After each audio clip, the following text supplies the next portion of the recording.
Dan satu lagi saya coba ingatkan Pak Prabowo, dalam bulan Juni-Juli ini akan ada peristiwa besar, ada eskalasi politik yang ujungnya adalah menggulingkan pemerintahan Prabowo.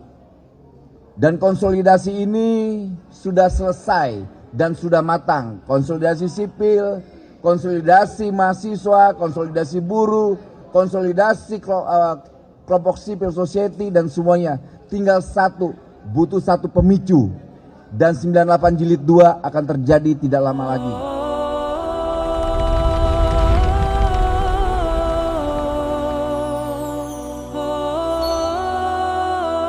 Masuk dengan imaratus sufaha itu pemimpin yang takut dengan Allah, pemimpin yang mau dekat dengan Allah, pemimpin yang menjalankan sunnah-sunnah Nabi. Apa salah satu contoh sunnah Nabi dalam kepemimpinan itu? Satu, Nabi selalu memberikan kebijakan-kebijakan itu, kebijakannya selalu sehat, bagus, baik. Kebijakannya selalu menguntungkan masyarakat dan orang-orang lemah. Ini saya kasih satu contoh. Saya kasih satu contoh kebijakan Nabi terhadap rakyat yang tidak mampu. Bapak Ibu pernah dengar hadis, apa hukumnya daging kurban lebih dari 3 hari di rumah? Ini kita rujuk hadisnya ya, Apa hukumnya? Kalau rujuk kepada hadisnya, hukumnya haram. Sekarang saya tanya, siapa di antara Bapak Ibu yang di dalam lemari esnya masih ada daging kurban? Masih ada semua kan? Kalau merujuk kepada hadis Nabi ini tadi, haram berarti. Ustaz ini keras betul. Enggak, tenang, saya tak keras. Haram Pak kalau merujuk kepada hadis Nabi. Tapi kebijakan ini kebijakan Nabi loh. Nabi ambil kebijakan ini ada tujuannya, ada. Tujuan Nabi untuk maslahat. Padahal kalau kita boleh korek-korek, itu kan daging haknya kami. Karena Nabi ini seorang Nabi, sekaligus pemimpin, dibuatlah oleh Nabi kebijakan yang menyimpan daging dalam lemari, dalam rumah, tidak habis daging tersebut. Lebih dari 3 hari, haram dimakan. Kalang kabut yang masih punya daging dalam rumah kalang kabut. Kemana akhirnya daging-daging itu? Dibagikan kepada orang-orang yang tidak mampu. Tahu alasannya apa? Karena ketika itu Mekah dalam kondisi paceklik. Langsung Nabi ambil kebijakan. Kata Nabi, haram nyimpan daging lebih dari 3 hari. Kalang kabut yang punya daging banyak. Daging ontanya, lembunya, dombanya. Akhirnya dibagikanlah kepada masyarakat yang tidak mampu. Apa endingnya? Orang-orang yang tidak makan bisa makan. Kemudian sahabat bertanya lagi pada tahun berikutnya, ya Rasulullah, apakah kebijakan ini berlaku untuk tahun ini? Dijawab sama Nabi, karena tahun ini ekonomi Mekah sudah bagus, maka tak berlaku lagi kebijakan tersebut. Hadis tadi dinasakh secara makna, secara hukum. Bisa dipahami Bapak Ibu? Jadi ada kondisi ketika itu di Mekah namanya dabah. Dabah itu paceklik. Itu Nabi. Kira-kira kebijakannya untuk siapa? Maslahat siapa? Maslahat orang kaya atau orang tak mampu? Maslahatnya orang kaya atau orang tak mampu? Sekarang nih Pak, konglomerasi. Yang kaya semakin kaya, yang miskin semakin miskin. Sehingga angka kemiskinan bukannya mohon maaf, standar kemiskinan diturunkan, maka angka kemiskinan naik. Turun. Karena standar kemiskinannya diturunkan. Misal, standar kemiskinan itu di angka 1 juta. Kira-kira kalau diturunkan dari 1 juta menjadi 500, kira-kira angka kemiskinannya menurun atau naik? Begitulah kita dibodoh-bodoh itu Pak. Bisa dipahami Bapak Ibu ya? Begitulah. Karena kebijakan itu tidak pro. Tidak pro. Ini ada lagi heboh nih kasus pas Idul Adha kemarin. Duit APBN digunakan untuk bayar kurban APBN namanya. Apa hukumnya Pak? Boleh apa tak boleh? Sah apa tak sah itu Pak? Ini kebijakan Pak. Kebijakan. Bapak Ibu yang bilang tidak sah berarti belum baca itu. Bapak Ibu yang bilang sah berarti sudah pernah baca berarti dia. Bapak Ibu, kalau duit itu diambil dari APBN, secara hukum, kita bicara hukum yang hukum fikih ya, tidak ada masalah Pak, silakan. Pemimpin boleh kok. Pemimpin boleh ngambil duit di Baitul Mal. Boleh ngambil uang di Baitul Mal untuk apa? Untuk dibelikan daging kurban atau sapi kurban, boleh. Untuk masyarakatnya boleh, sah-sah saja. Hukumnya sah. Bahkan ulama berbeda pendapat. Di antara perbedaan pendapat para ulama ini, banyak ulama yang menyepakati hukumnya boleh dan sah. Itu saya tanya langsung sama Dr. Mawardi Muhammad Saleh. Apa jawaban Dr. Mawardi Muhammad Saleh? Sah-sah saja katanya. Sekarang coba ibu bayangkan, itu duit digunakan untuk yang lain, untuk maksiat. Bapak Ibu setuju mana? Untuk maksiat atau untuk daging kurban? Iya kan? Daripada dikorupsi orang? Itu pun tadi korupsi atau tidak, tahu lah kita kan. Bisa dipahami Bapak Ibu? Itu yang disebut. Maka mohon maaf secara hukum, pertanyaan muncul. Emang ketika itu kondisinya bagaimana?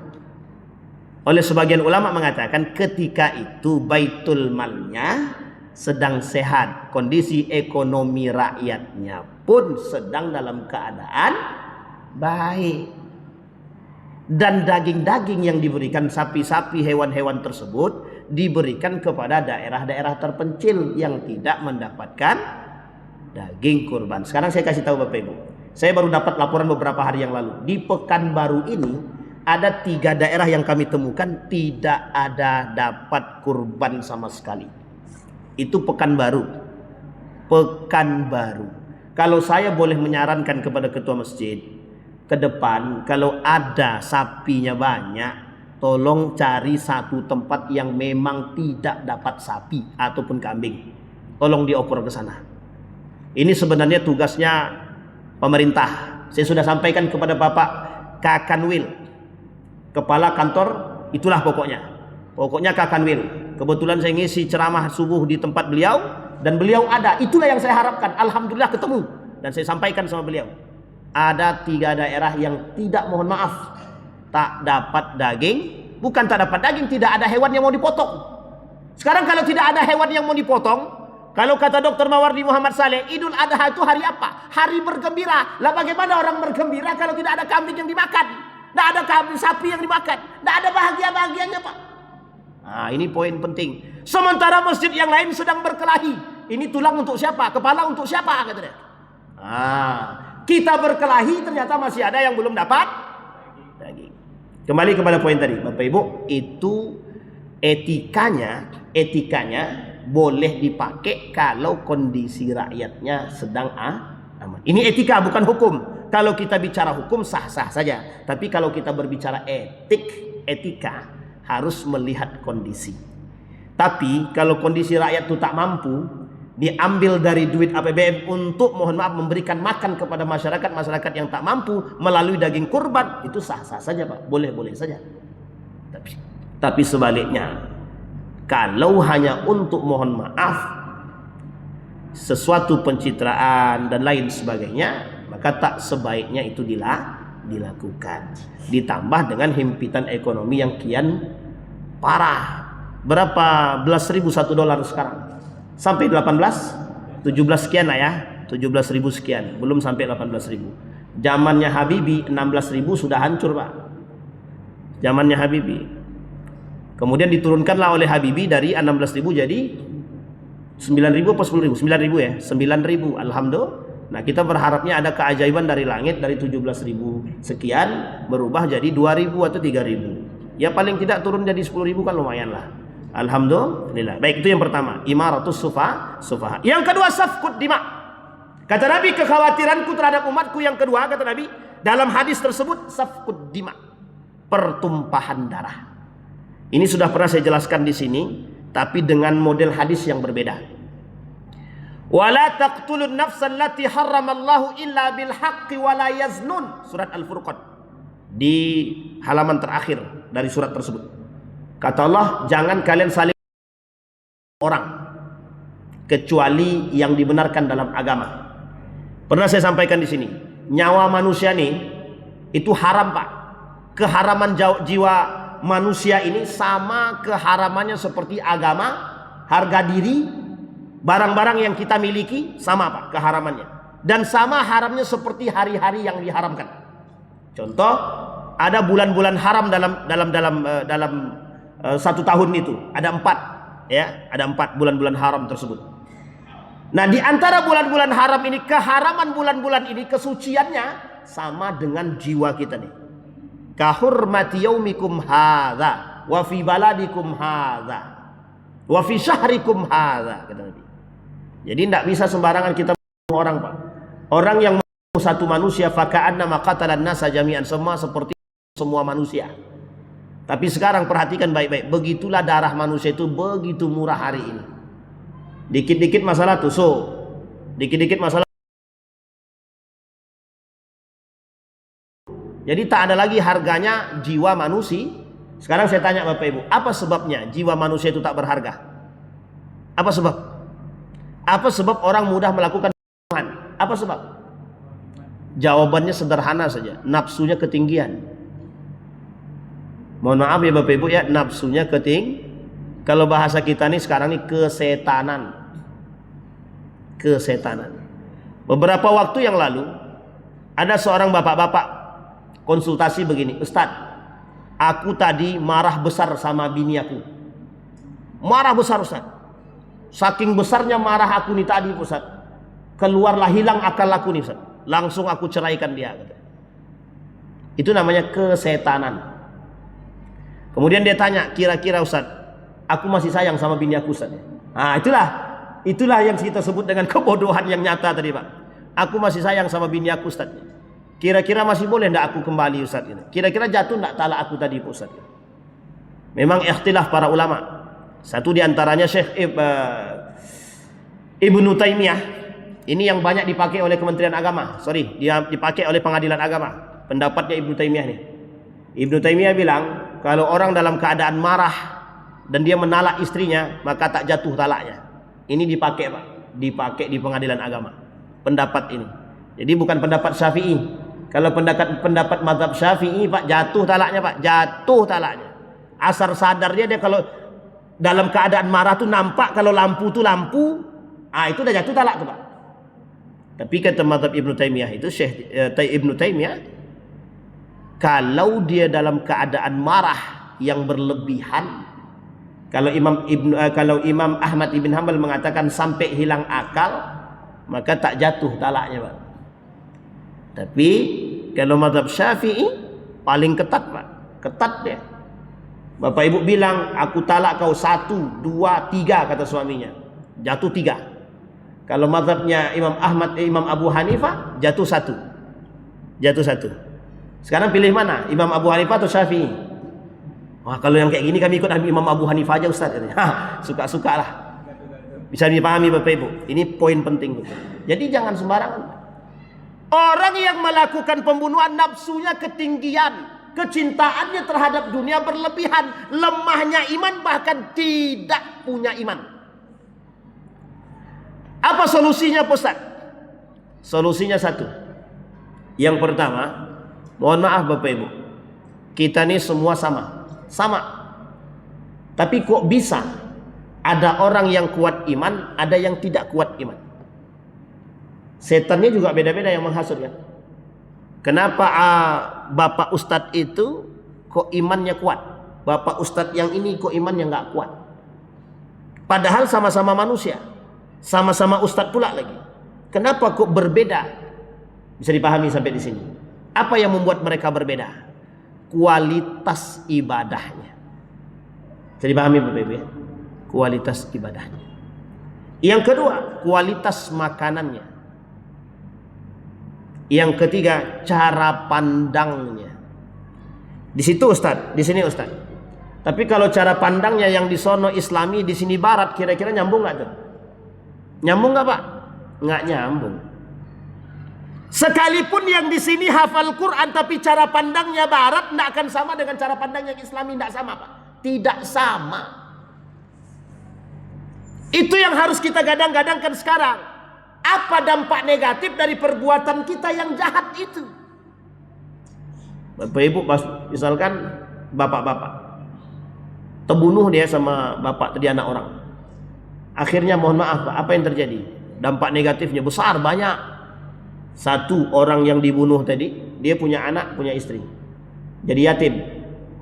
Kita masuk penjara, anaknya tadi terbengkalai. Bisa dipahami Bapak? Iya, kalau dia jadi orang seperti Korun, masih banyak harta-harta yang ditinggalkan. Tapi kalau dia bukan karun, bagaimana? Bisa dipahami sampai di sini, Pak. Kira-kira kezalimannya bertambah atau tidak bertambah? Itu pertama. Yang kedua dosanya adalah dia akan meninggalkan generasi yang lemah. Kenapa kita katakan generasi yang lemah? Kalau dia lemah ekonomi, mohon maaf, berubah cara pandangnya, hilang agamanya, mohon maaf, pindah dia ke agama lain, makin besar dosanya. Akibat dari perlakuan kita. Begitu juga pada orang yang keluarga yang membunuh tadi dan keluarga yang dibunuh. Tekanannya berat, Pak, berat. Makanya faka'an nama qatalan nasa jami'an. Sama halnya seperti membunuh semua umat manusia. Dosa besar, Pak. Dalam kitabnya Syamsuddin Az-Zahabi, pelaku seperti ini namanya pelaku dosa besar. Jadi membunuh. Nah, solusinya apa, Ustaz? Tolong perhatikan baik-baik. Sebelum berbuat, berfikirlah. Berfikirlah. Nafsu jangan ditinggikan, Pak. Nafsu jangan ditinggikan. Kalau saya boleh menyarankan, saya pernah sampaikan di sini, Pak. Di sini saya pernah bahas 2 kitab. Yang pertama tentang kekhawatiran, yang kedua tentang halal haram. Saya berharap betul kepada kita semua, Pak. Meskipun cuma 1.000 rupiah, kalau itu halal, lebih baik dikonsumsi daripada 10 juta tapi haram semua. Saya cuma mengatakan itu saja, Pak. Pengaruh baik dan buruknya terhadap makanan yang halal dan haram tadi sangat memberikan potensi yang besar. Bapak Ibu rajin sholat, tapi yang Bapak Ibu makan yang haram, mungkin Bapak Ibu tak kecipratan, anak Bapak Ibu bisa kecipratan, suami bisa kecipratan, anak-anak bisa kecipratan, dan Bapak Ibu berpotensi berkecipratan daripada hal yang haram tadi. Kira-kira kalau orang makan yang haram, kira-kira perilakunya baik atau buruk? Coba perbaiki itu dulu, perbaiki dulu. Yang kedua, berhenti main yang haram-haram, Pak. Berhenti ikut ribawi. Berhenti. Berhentilah dengan urusan riba. Berhentilah. Allah perangi. Cara Allah memerangi, menghancurkan bisa. Allah hancurkan rumah tangganya, Allah hancurkan ekonominya, Allah hancurkan semuanya. Semuanya Allah hancurkan. Satu-satu. Jadi selagi orang itu masih main riba, meskipun cuma 1.000 saja, Allah hancurkan secara perlahan. Secara perlahan-lahan. Kira-kira bahaya apa tidak? Bahaya apa tidak? Sekarang saya tanya Bapak Ibu, ketika orang dihancurkan rumah tangganya oleh Allah, depresi enggak? Stres enggak dia? Stres apa tidak? Yang tidak punya iman stres dia. Yang punya iman introspeksi diri dia. Oh iya. Apa jawaban Dr. Mawardi Muhammad Saleh ketika ada satu kejadian kasus di Pekanbaru? Di Pekanbaru. Kami tanya Pak sama beliau. Kasusnya unik. Ada satu masjid, panitia kurbannya bilang begini, kalau kami tidak dikasih daging kurban, kami tidak akan turun jadi panitia.